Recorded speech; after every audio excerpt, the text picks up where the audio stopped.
वासुदेवाय नमः। ओम वासुदेवाय नमः। ओम परमात्मने नमः। ओम राधा वल्लभाय नमः। ओम गोविंदाय नमो नमः।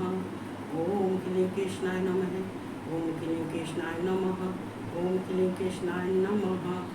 ओम कृष्णाय वासुदेवाय हरे परमात्मने प्रणतः कृष्णासाय गोविंदाय नमो नमः। कृष्ण भगवान राधा रानी को मैं कोट कोट प्रणाम करती हूँ और उनकी स्तुति वंदना करती हूँ। संसार के जितने हैं सबको जय श्री कृष्ण और राधे राधे। तो कल हमने नहीं सुना पाया तो आज हम चलते हैं अपने कृष्ण के धाम चलते हैं। तो क्या कहते हैं, तो हमें ये कहते हैं आप ये गुरु पूर्णिमा आने वाली है। तो आज कल जो शुक्राना गुरु जी का जन्मदिन है तो मैं उनको बहुत बहुत बधाइयाँ देती हूँ, बहुत बहुत हाथ जोड़ के और उनको बहुत बधाइयाँ देती हूँ।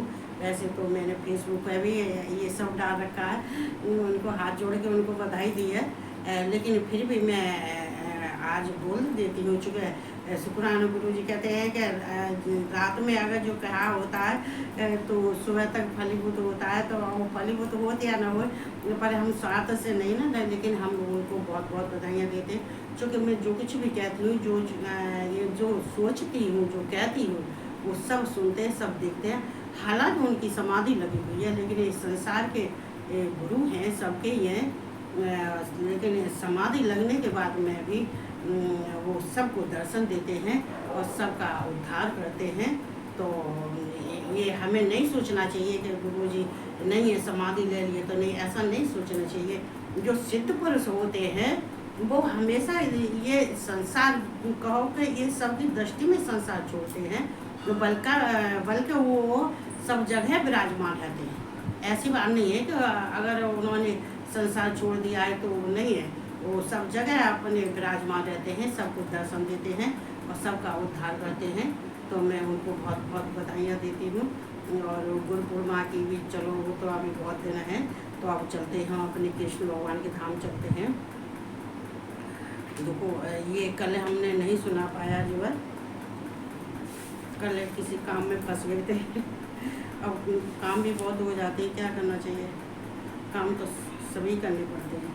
गर्मी भी इतनी विशेष पड़ी कि ये कूलर तो काम नहीं करता है, कभी कभी ये चिपचिपाने से करनी पड़ता है, ये चिपकने, ये पसीने चिपकने लगते हैं। भैया 2 बार नहाओ चाहे 3 बार नहाओ, नहाते नहाते पसीने आते हैं।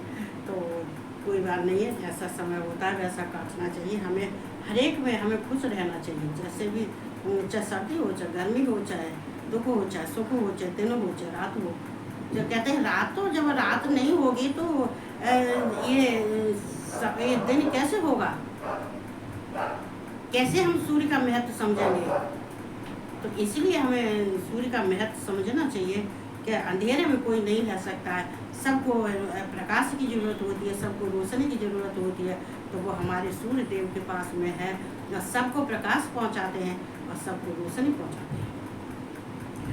कर्मण्डैव हे संसिद है मास्तता जनकादय है लोक संग्रह मेवाप संपद संपस्य संपन्न करतम महस। देखो यहाँ जो है ये भगवान, चूँकि हमने परसों वहाँ तक तो सुना दिया था। देखो यहाँ है, कह रहे हैं कृष्ण भगवान अर्जुन से कह रहे हैं, समझा रहे हैं, अर्जुन से समझा रहे हैं। देखो समझाने के लिए तो जो है कि संसार का जितना ये लोकाचरण है, संग्रह है, लोक संग्रह है, तो इसके लिए भी सिद्ध पुरुष, असिद्ध पुरुष, साधारण पुरुष, सबके बारे में भगवान कृष्ण ये अर्जुन को बताते हैं। तो ये हमें सबको अर्जुन को बताते हैं, तो हम सबको भी सचेत हो जाना चाहिए। जनकाद ज्ञानी जन भी आसक्त रहते कर्म द्वारा ही परम सिद्ध को प्राप्त हुए थे। देखो ये जो है ये कर्म रही संसिद्ध में अस्तता, ये जनकादय का मतलब क्या है? जनकादय का मतलब है जो श्रेष्ठ सिद्ध पुरुष होते हैं, जो श्रेष्ठ होते हैं, उनको संभाला जाता है। ये जनकादय में उनके लिए कहा जाता है जो के सिद्ध पुरुष होते हैं, श्रेष्ठ होते हैं, ये महात्मा ज्ञानी जन होते हैं। तो जो उनको श्रेष्ठ कहा जाता है, तो उन श्रेष्ठ पुरुषों के लिए ये भगवान कृष्ण ने अर्जुन से कह रहे जनकादय। तो भगवान कृष्ण कह रहे हैं कि जी मतलब जनक थे, जनक ने भी अपना जो है धर्म निभाने के लिए और अपना कार्य करने के लिए उनने अपनी आसक्ति और कामना ये सब त्याग दिया था। आसक्ति को त्याग दिया था, मोह ममता को, अहंकार को, ये कामना को, सबको त्याग के और ये सिद्ध पुरुष बने थे। और सिद्ध पुरुष बने थे तभी तो उन्हें परमात्मा की प्राप्ति कर ली। किनकी कर ली? राम की कर ली। तभी तो उन्हें परमात्मा की प्राप्ति करी थी, तभी तो उन्हें शक्ति की प्राप्ति की थी, वो सीता थी। इसलिए तो कहते हैं भगवान की प्राप्ति के लिए ये जो जिसके अंदर आसक्ति और कामना नहीं होती है और ये मोह नहीं होता है, काम भाव नहीं होता है, ये तो ये क्या है, ना ही फल की इच्छा होती है। जो कुछ भी कार्य करते हैं वो भगवान की प्राप्ति के लिए करते हैं। तो ऐसे पुरुष कौन होते हैं? ये जो जनक। अब देखो यहाँ जनक के लिए जो और श्रेष्ठ पुरुषों में जो आते हैं वो हैं तुम्हारे जो है अम्बरीश हैं, इक्ष्वाक हैं, अम्बरीश हैं, इक्ष्वाक हैं, ये जो है जितने प्रहलाद हैं, ये आदि पुरुष जितने जो पुरुष हैं, जितने ये श्रेष्ठ पुरुष हैं, इन्हीं को श्रेष्ठ कहा जा सकता है। क्योंकि ये इन कार्य इनके ऐसे नहीं होते हैं जो कि नहीं करने चाहिए। अपने धर्म वर्ण के अनुसार, परिस्थिति और स्वभाव के अनुसार ये अपना कार्य करते हैं और इनके जो कार्य करने का है वो कार्य करते हैं, जो नहीं करने का है वो कार्य नहीं करते हैं। चूँकि देखो कार्य को, अच्छे कार्यों को तो त्यागा नहीं जाता है, हमेशा बुरे कार्यों को त्याग दिया जाता है। चूँकि हम अच्छा कार्य करेंगे तो उनको त्यागने से हम फिर एक लोक संग्रह का मतलब होता है इस संसार के कल्याण के लिए, लोक संग्रह के लिए, संसार के हित के लिए, संसार के कल्याण के लिए जो श्रेष्ठ पुरुष हैं, जो ये बहुत ही अपने में सिद्ध हैं, तो ये जो सिद्ध हैं, श्रेष्ठ हैं, तो इन्हीं से ही लोक संग्रह का संचालन होता है। ये लोक संग्रह के लिए ये ही समारे जाते हैं जो कि ये श्रेष्ठ हैं। इसलिए तथा लोक संग्रह को देखते हुए भी तू कर्म करने को ही योग्य है। इसलिए तुझे जितने श्रेष्ठ पुरुष हैं, जितने ही ये सिद्ध पुरुष हैं, श्रेष्ठ पुरुष हैं, इनको ही देखने से तू कार्य करे। चूँकि ये क्या होता है कि ये कार्य जब करते हैं तो ये देखा करते हैं। जैसे मान लीजिए ये सिद्ध पुरुष जो कार्य करते हैं वो ही लोक संग्रह के लिए, जो लोक में रहने वाले हैं, संसार में रहने वाले हैं, तो वो कार्य करते हैं। चाहे अच्छा कोई कार्य करता है, चाहे कोई बुरा कार्य करता है। अच्छा कार्य करता है तो संसार की देखने के बाद में फिर वही अच्छा कार्य करते हैं। जैसे मान लीजिए हम हैं या कोई है, अब हम घर में अगर हम ये भगवान की साधना करते हैं और भगवान की साधना करने के बाद में हम अपने धर्म का निर्वाह करते हैं और हम ये जन कल्याण के लिए हम कोई गलत कार्य नहीं करते हैं, तो हमारे अच्छे कार्य का ये जो है अच्छे कार्य का ये मनुष्यों के ऊपर पड़ता है। अच्छे कार्य का जो है प्रभाव ये जो है सब मनुष्य को पड़ता है। अरे कि देखो वो कितना अच्छा कार्य करे, ये सिद्ध पुरुष कितना, ये श्रेष्ठ पुरुष कितना अच्छा कार्य करते हैं। ये प्रहलाद हैं, अम्बरीश हैं, ये जनक हैं, और हैं सिद्धि हैं, योगी हैं, ये ज्ञानी हैं, तो ये सब कितना अच्छा कार्य कर रहे हैं। तो जो जैसा वो कार्य करते हैं, ज्ञानी पुरुष, श्रेष्ठ पुरुष जो कार्य करते हैं, वो ही संसार के सब कार्य करते हैं। और इसीलिए कहा जाता है कि ये लोक संग्रह के लिए कार्य कौन करता है? ये ज्ञानी पुरुष करते हैं। ज्ञानी पुरुष ये अच्छा कार्य करते हैं। अपने वर्ण धर्म के अनुसार सबको अपना कार्य सुचारू रूप से करना चाहिए और संसार को सुचारू रूप से चलाने के लिए इसमें ये सृष्टि को जो बचाने के लिए ये सब जितने सिद्ध महात्मा हैं, सिद्ध पुरुष हैं, ये सब जो है अच्छा कार्य करते हैं।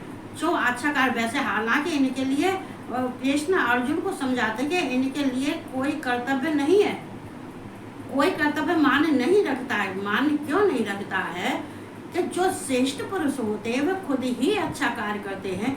चूँकि वो अपनी सिद्धि को प्राप्त करके उन्होंने भगवान को प्राप्त किया है, तो वो अब उनके लिए कोई कर्तव्य करना जरूरी नहीं है। फिर भी ये लोग संग्रह के लिए, संसार के लिए वो अच्छा कार्य करते हैं, ज्ञान देते हैं सबको। ये जो है ये वेदों का अध्ययन करते हैं, उपदेश देते हैं, ये सब जो कार्य करते हैं, धर्म के कार्य करते हैं, उनसे मनुष्य पर प्रभाव पड़ता है। इसलिए ये लोग संग्रह के लिए ये करते हैं। अज्ञानी है, अज्ञानी क्या करता है? अज्ञानी ये सब नहीं जानता है और ना ही ये सब करता है, चूँकि वो तो अज्ञानी है, उसके अंदर अंधकार है। अंधकार का मतलब क्या होता है कि उसका जो ज्ञान है वो शून्य है, उसका ज्ञान जो है शून्य है। जब उसका खुद ही ज्ञान शून्य है तो ये दूसरों को ज्ञान क्या देगा? इसलिए कि कहते जो जितने संसार के पुरुष हैं, ऐसे जो मनुष्य हैं, अज्ञानी मनुष्य हैं, जो भगवान को नहीं मानते हैं, जो भगवान के स्वरूप को नहीं जानते हैं। और यहाँ देखो एक भगवान कृष्ण ने ये भी कहा है, कृष्ण कह रहे हैं कि जब उनका कोई कर्तव्य नहीं होता है तो ये अपने कर्मों को त्याग सकते हैं, तो इनको अपने कर्मों को त्याग देना चाहिए। लेकिन यहाँ देखो कृष्ण कहते हैं अच्छे व्यक्ति होते हैं, जो श्रेष्ठ होते हैं, वो कभी अपने कर्मों को नहीं त्यागते हैं। क्यों नहीं त्यागते हैं? कि अगर वो अपने कर्मों को त्याग देंगे तो ये लोक संग्रह के लिए, लोक कल्याण के लिए फिर वो क्या करेंगे? तो उनके लिए यहाँ त्याग आवश्यक नहीं है। ये दो प्रश्न अर्जुन ने पूछे हैं। एक तो पूछा है कि अगर ये जो लोक संग्रह के लिए जो ये सिद्ध पुरुष हैं, श्रेष्ठ हैं, जो अम्बरीश हैं, जो इच्छुक हैं, जो प्रहलाद हैं, जनक हैं, अगर ये अपने कर्मों को त्याग दें तो ये मानव के लिए फिर ये कौन सा कर्म कर्तव्य करने के लिए ये समझाएंगे, बताएंगे। तो यहाँ देखो कृष्ण कह रहे हैं कि ऐसा कोई नहीं है, ये कर्मों को अपने को त्यागते ही नहीं है। और अगर ये अपने कोई कर्तव्य अगर नहीं भी करते हैं फिर भी लोक कल्याण के लिए, लोक संग्रह के लिए वो अपना ज्ञान देते हैं, उपदेश देते हैं। क्यों देते हैं? कि जिससे कि ये संसार में जितने भी अज्ञानी हैं तो उनको भी ज्ञान की प्राप्ति हो जाए। और तब तो दूसरा पूछा है कि कृष्ण, अर्जुन कहते हैं कृष्ण से, फिर आप कहते हो कि तत्व से जानना चाहिए। तो तत्व से जानने के लिए फिर कहते कोई उनके श्रेष्ठ पुरुषों के लिए कर्म करना कोई जरूरी नहीं है, कर्तव्य करना उनके लिए जरूरी नहीं है। तो फिर इनको तत्व आपका तत्व का ज्ञान कैसे प्राप्त होगा? लेकिन यहाँ कृष्ण अर्जुन को समझाते हैं।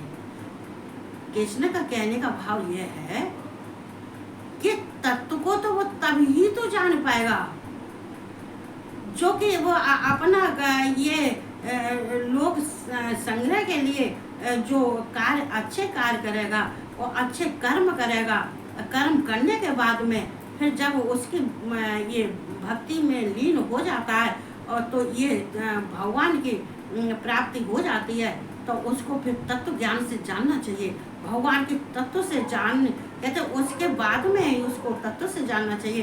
तो ये भी बहुत आवश्यक है, क्योंकि जब तक भगवान को तत्व से नहीं जानते हैं तो हम कैसे पहचान सकते हैं कि कृष्ण क्या ऐश्वर्य है, कृष्ण के अंदर क्या गुण है, क्या उनके अंदर प्रभाव है, और क्या उनके अंदर ये लीला है, ये अपना जो लीला करते हैं। और कहते हैं उनके अंदर अगर हम तत्व से नहीं जानेंगे कि ये क्या, कैसे हैं, क्या हैं, ये क्या करते हैं, तो फिर तब तक हम कैसे ये लोक कल्याण के लिए ये भी तत्व से भी जानना जरूरी है। क्योंकि कृष्ण के बारे में जब हम जानेंगे, राधा के बारे में हम जानेंगे, कृष्ण के बारे में हम जानेंगे, तो हम जानने के बाद में ही तो दूसरों को समझाएंगे। तो इसलिए यहाँ तत्व भी आवश्यक है। जब कर्म हम करने के बाद जब भगवान की प्राप्ति होती है तो हम तत्व से भी हमें जानना आवश्यक हो जाता है। क्यों आवश्यक हो जाता है कि दूसरों के कल्याण के लिए, लोक संग्रह के लिए हमें ये समझना जरूरी होता है। इसलिए यहाँ कृष्ण अर्जुन को समझाते हैं। इस तो कृष्ण अर्जुन से कहते हैं, इसलिए हम तुझसे कह रहे हैं कि ये जो श्रेष्ठ हैं और जो ये सिद्ध हैं, श्रेष्ठ हैं, सिद्ध हैं, तू इनका संग कर, इनका साथ कर, तू इनके गुणों को इन्हें समझने की कोशिश कर, और ये ही तेरे अंदर होने चाहिए। जब तेरे अंदर ये हो जाएंगे अर्जुन, तो तुझे मेरी प्राप्ति हो जाएगी और तेरे सारे कार्य सिद्ध हो जाएंगे। क्योंकि अपने, जहाँ पर भगवान ये भी नहीं कहते हैं कि अपने वर्ण धर्म के को छोड़ के और तुम दूसरों का कार्य करो। ये दूसरों का कार्य इसलिए सिद्ध पुरुष दूसरा कार्य नहीं करते हैं।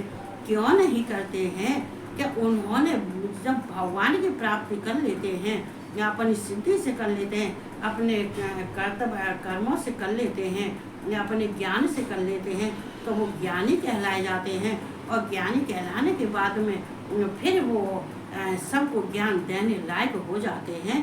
तो इसलिए उनको ज्ञानी पुरुष कहते हैं। तो कहते हैं कि ये यहाँ भगवान कृष्ण कह रहे हैं कि तू कर्म करने को ही योग्य है, तू भी ऐसे ही कर्म करने के योग्य है। तू अज्ञानी नहीं है, तू ज्ञानी है। चूंकि तू ऐसे कर्म करेगा और इन जितने ये श्रेष्ठ हैं इनका ही आचरण अपने स्वभाव में ला, इनका ही आचरण कर, और इसको करने से तुझे मेरी प्राप्ति हो जाएगी। अर्थात तुझे कर्म करना ही उचित है, और बिना कर्म करे तो कोई रहता नहीं है। इसलिए तुझे भी ये जो श्रेष्ठ हैं, पुरुष हैं, ज्ञानी हैं, सिद्ध हैं, ये जो ये कर्म करते हैं वही वो ही कर्म तू कर। और कर्म करना बहुत जरूरी होता है, कर्म को त्यागना जरूरी नहीं होता है। क्योंकि हमें त्याग, अगर हम मान लीजिए हम ही हैं और हम मतलब ये हम जो ये गीता पढ़ते हैं, अध्ययन करते हैं, या हम पूजा पाठ करते हैं, जो कुछ भी करते हैं, इन्हें करने के बाद में फिर क्या होता है, अगर हम इनको करते हैं तो ये जो है हमारे जितना हमारे स्वभाव में, अंतःकरण में, वाणी में, बुद्धि में सबका इसका प्रभाव पड़ता है। और इसको अगर हम त्याग देंगे तो फिर हमारे पास क्या रहेगा? हमारे पास रहेगा क्या? कुछ नहीं रहा। इंसान के पास में अगर भगवान का ध्यान लगाना, ये उनका जो है ये साधना करना, ये सब अगर छूट गया तो वो इंसान फिर संसार में रहने लायक नहीं है।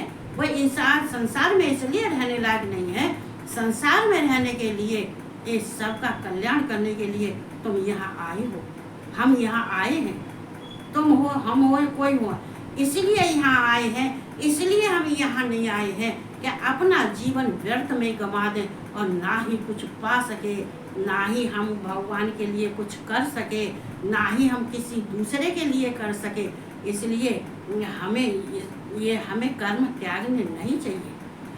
अगर हमारे अंदर कोई बुरे कर्म है तो एक क्षण में उनको त्याग सकते हैं, और वो त्यागना हमारे लिए आवश्यक हो जाता है, जरूरी हो जाता है। तो यहाँ कृष्ण अर्जुन को समझाते हैं, तो तुझे कर्म करना ही उचित है। तेरे लिए तो कर्म करना ही, अर्जुन तेरे लिए तो कर्म करना ही उचित है। बिना कर्म किए तो तुझे कुछ प्राप्त नहीं होगा। यदाचरित श्रेष्ठ स्तद देवे तरो जन स यत प्रमाणम कुरुते लोक स्तन्न वर्तते। तो यहाँ कृष्ण का ये अर्जुन से कहने का उनका भाव क्या है? देखो, कृष्ण के भाव समझना चाहिए। भगवान कृष्ण किस भाव से कहते हैं, क्या कहते हैं और किस लिए कहते हैं, ये सब हमें उनके भाव को पहचान लेना चाहिए। क्योंकि यहाँ पर जो श्रेष्ठ पुरुष जो आचरण करता है, अन्य पुरुष भी वैसा वैसा ही आचरण करते हैं। देखो, अभी मैंने बताया था, जो श्रेष्ठ पुरुष जो आचरण करता है, जो कार्य करता है, जो कर्म करता है, वो ही अन्य लोग दूसरे देखा करने लगते हैं कि ये जो कर रहे हैं वो हमें भी करना चाहिए। ये दूसरा जो है वो दूसरे हैं वो भी इसी को करने चाहिए थे। इसलिए तो अर्जुन कृष्ण अर्जुन को समझाते हैं, इसलिए तो सिद्ध पुरुष रहते गए अपने में सचेत रहते हैं कि हमें अच्छा कार्य करना चाहिए, कोई खराब कार्य नहीं करना चाहिए। क्योंकि हम जो करेंगे वो ही संसार करेगा। तो हम दूसरे के लिए हमें अगर दूसरों को हमें ज्ञान देने के लिए और उसको बुरे अधर्म के रास्ते से और धर्म के मार्ग पर लाने के लिए हमें उचित काम करना चाहिए। श्रेष्ठ पुरुष का यही कर्तव्य है, ये कि धर्म है। ये कृष्ण अर्जुन से कह रहे हैं कि ये उनके कहने का ही भाव यह है। ये अर्जुन की तरफ इशारा करते हैं कि अर्जुन तू भी अगर इसी तरह से तू अच्छा कार्य करेगा तो दूसरे भी तेरी देखी देखा वो भी दूसरे भी वो ही कार्य करेंगे। इसलिए हे अर्जुन तू अच्छा कार्य कर, अच्छा कार्य कर, धर्म के कार्य कर और तू ये दूसरों का भला करने के लिए तू जो जो करना चाहता है वो श्रेष्ठ पुरुषों से सीख और उनके पास बैठ और उनसे ज्ञान की प्राप्ति कर, तो तुझे सब कुछ प्राप्त हो जाएगा। यहाँ पे ये कृष्ण भगवान अर्जुन से कहते हैं। क्योंकि जैसा कोई और सामने वाला आचरण करता है वैसा ही दूसरा सामने जो हम आचरण करते हैं, हमारे देखा जो दूसरा होता है वही आचरण वो करेगा। वह जो कुछ प्रमाण कर देता है समस्त मनुष्य समुदाय उसी के अनुसार बर्तन लग जाता है। देखो प्रमाण के लिए तो कोई प्रमाण नहीं होता है। देखो यहाँ प्रमाण कहा गया है तो प्रमाण इसके तो दो भाग होते हैं। एक बड़ी गर्मी, बहुत इतनी गर्मी है कि कूलर चला ले तो कूलर की तो हवा नहीं लग रही। तो यहाँ पर कह रहे हैं कि उनके लिए प्रमाण की कोई बात नहीं है। कुछ प्रमाण कर देता तो वह जो कुछ प्रमाण कर देता। अब मालूम जो कुछ भी प्रमाण के लिए जो कुछ भी कर देता प्रमाण के लिए ऐसा कोई नहीं है। जो श्रेष्ठ पुरुष के लिए कोई प्रमाण नहीं होता है। उत्तम पुरुष के लिए सिद्ध पुरुष के लिए कोई प्रमाण नहीं होता है। क्यों नहीं होता है कि वो कार्य ही ऐसे करते हैं कि कार्य करने के बाद में ये जो है उनको कोई अपना प्रमाण नहीं देना होता है। क्योंकि वो जो कुछ भी करते हैं तो उनके लिए सब कुछ ये अपना धर्म के कार्य करने के लिए होते हैं। तो ऐसे श्रेष्ठ पुरुष के लिए क्या प्रमाण दे सकते हो? वो तो खुद ही प्रमाण है।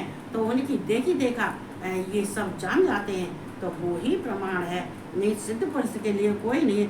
समस्त मनुष्य समुदाय उसी के अनुसार ये बर्तन में लग जाता है। जितने मनुष्य समुदाय का मतलब समस्त प्राणी हैं, जो जितने ये संसार के समस्त प्राणी हैं वो भी फिर ऐसा ही कार्य उसी के अनुसार कार्य करने लगते हैं और वही कार्य में फिर अपने जीवन को बिताते हैं और वो ही हमें ये दिनचर्या में और भविष्य में वही कार्य करके वो अपना सब कुछ बरतने लगते हैं। तो इसीलिए यहाँ कृष्ण अर्जुन से भी कहते हैं अर्जुन इसीलिए हमेशा श्रेष्ठ कार्य करना चाहिए, धर्म का कार्य करना चाहिए, जिससे कि मनुष्य का ये अपने धर्म के मार्ग पर जाने के लिए उन्हें कोई कठिनाई नहीं हो। क्योंकि ये बुद्धू लोग क्या होते हैं, ये बुद्धू ऐसे होते हैं कि दूसरा अगर कोई कह देता है अपने दिमाग से नहीं सोचते हैं कि अच्छा है कि खराब है। तो इसीलिए तो श्रेष्ठ पुरुषों को सुना है वो नहीं सोचते हैं कि ये अच्छा है ये खराब है। वो तो जो कुछ उनके दिमाग पे आ जाता है। और ये यहाँ पर देखो भगवान ये भी अर्जुन से कह रहे हैं अर्जुन ये मनुष्य समुदाय जो है ये जो कार्य होते हैं ये मनुष्य समुदाय ही करते हैं, मनुष्य ही करते हैं। ये जो कार्य करते हैं जो धर्म के कार्य करते हैं या अधर्म के करते हैं, जो कुछ भी करते हैं, जिनके अंदर आसक्ति नहीं है, जिनके अंदर मोह नहीं है, जिनके अंदर कामना नहीं है, तो ये मनुष्य ये अच्छा कार्य करते हैं और अच्छा कार्य करने का इन पर अधिकार है। अच्छा कार्य करने में इनका अधिकार है क्योंकि ये मनुष्य ही कार्य कर सकते हैं, पशु और पक्षी तो नहीं कर सकते। ये कार्य मनुष्य ही कर सकते हैं। इसलिए कृष्ण समझा रहे हैं। इसलिए हम सबको समझना चाहिए। मुझे तो कूलर चलाना पड़ेगा, बहुत गर्मी है विशेष।